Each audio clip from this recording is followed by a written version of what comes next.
Good morning, good afternoon, or good evening, depending on where you are. My name is David Mano, a conservation manager from the Bone Free Foundation, Kenya, and I'm delighted to be part of this conference and to be sharing with you our study, Drivers of Predator-Proof Bomas Disrepair in Amboseli Ecosystem.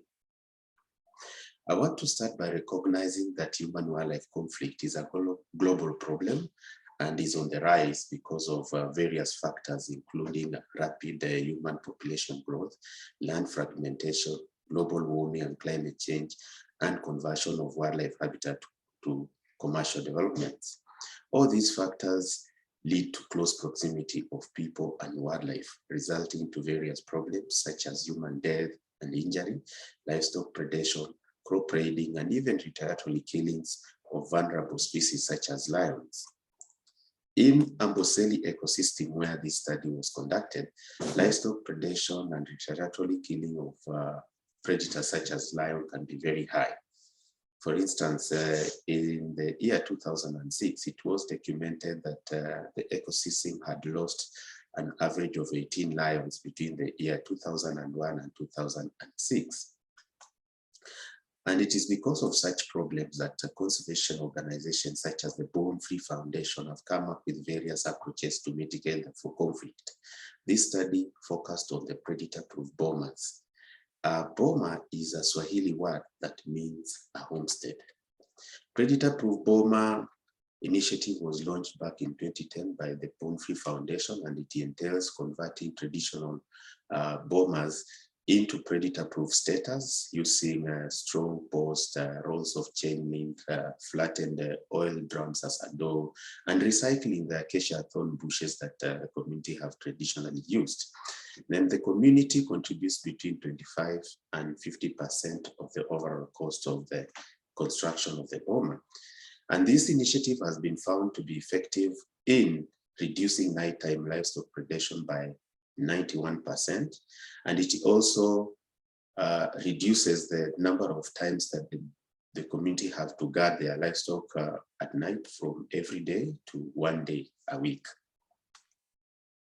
Our study area, as I mentioned, is Amboseli Ecosystem, and Amboseli Ecosystem is found on the southern part of Kenya, on the Kenya-Tanzania border, actually on the slope of the famous Mount Kilimanjaro, and is about 5,700 square kilometers, and it comprises of the Amboseli National Park and the surrounding group ranches, and there is a free movement of wildlife between the park and the community land. Most of the people in this ecosystem rely heavily on livestock as a source of livelihood. And the ecosystem does experience two rain seasons. The long rains comes in March to May, and the short rains are experienced between October and December. The ecosystem has diverse wildlife species, but of much concern to this study is the predators. And so we have about 700 hyenas, 880 jackals, and 141 lions.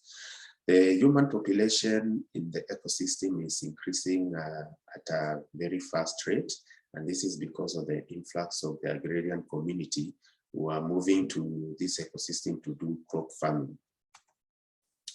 We had several hypotheses, and we had predicted that there would be more disrepairs as the PPB ages, and that PPB closer to protected areas will be better maintained out of the necessity because of the increased predation risk.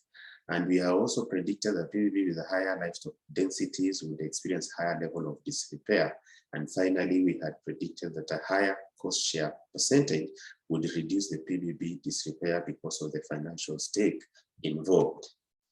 In terms of the data collection, Bone Free Foundation had constructed 294 PPB between 2010 and 2018 and collected the baseline data.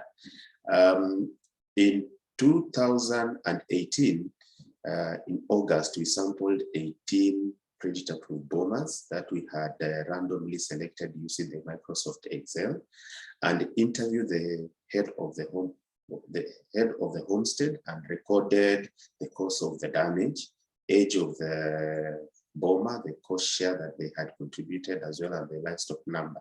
We also recorded the PBB characteristics, which included the post type, the size of the PBB in terms of meter, in terms of in meters, distance to the nearest traditional boma, distance to the nearest PBB, as well as the distance to the nearest protected area. And all these data we analyze using the chi-square goodness of fit to test the proportion of damage from different causes. We also used the generalized linear mix model to test the relationship between the disrepair variables and the PBB component.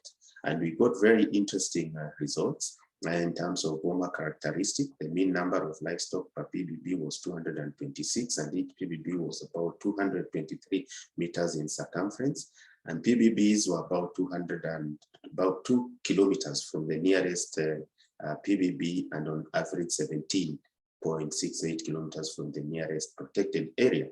We also found a positive correlation between the livestock numbers and the PBB size. In terms of the damage to the PBB component, I want to start by saying that the PBB is as good as its maintenance. And of all the evaluated PBBs, 57 exhibited some damage, of which 14 had some damage to all the components, that is the gate, chain link, and the post. And all the PBB with wooden posts had damages, compared to only 55% of those with plastic posts. The respondent identified livestock as the main cause of damage to the PBBs. We analyzed various variables that we thought would drive boma disrepair.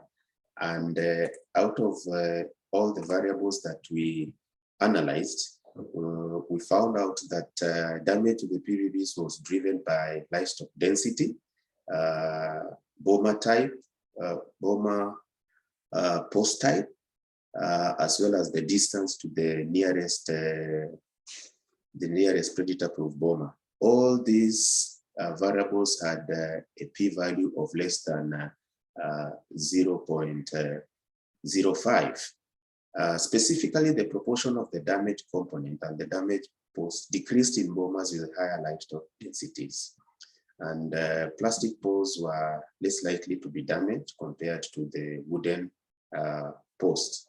Higher proportion of the damaged chain links were noted for bomas located far away from each other. So the main drivers of the PBB disrepair were three: livestock density, and this can be attributed to the fact that few animals have more room to move about, which may result in more higher energy scaffolds and possible collision with the sides.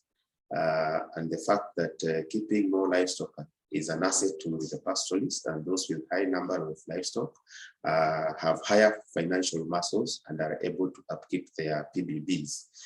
In terms of the PBB post type, this can be attributed to the robustness of the material.